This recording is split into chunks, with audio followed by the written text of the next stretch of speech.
Ki khubor bat ki jing tip ki baman la kasni hau new channel skeman su channel singa bha subscribe no menta. I no kamu MLA ka BJP kum Vice President jong ka BJP nakadaw ka jing tha thang ki ying mane ha Manipur.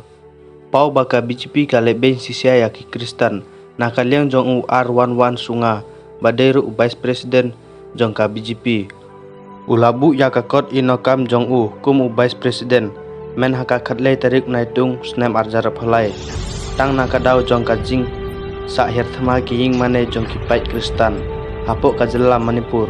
bat hakane ka chithi ula kedeu sai da ka baong ba ka jing thumu ban pendu jai ya ki Kristan hakane ka jilla ka dei ka ba yasla nen ai jing Kristan da ka sarkar mi bat ka sarkar jilla kum tau nong lam jong ka BJP ula ong ru balada ban persya ya kum kini ki kam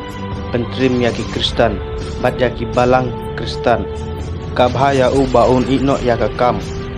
kum Vice President jong ka parti BJP jong ka jalla Mizoram Pradesh menta mentahi kum ta la kedeu ru ba ka jincha penjot ya ki ying mane ki jaka chong jong ki pastor ki father ki office bat kiwi ki jaka lenyem kabala thang bat penjulor ya ki te da ki le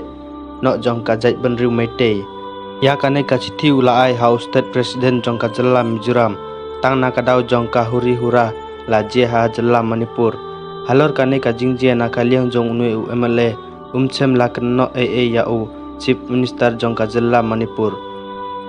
UN Biren Singh lane ya u Union Home Minister jong kari u Amit Shah Henry ula kanno bat penrem ya ka jing sa thang ya ki ying mane hadu ba kini ki ying mane kila kala de pelut kumta ula ong ba kum u Kristan ngamhun ban su sngap bat kumta ban penpau ya ka jing siau persya bat ka jing bom siau ya hap ngan chim ya kane ka chim jam da ka ba e no ya ka kam kum u Vice President kumta halar kane ka jing jia sa thang ngala ban ong ba kane ka de ka jing jia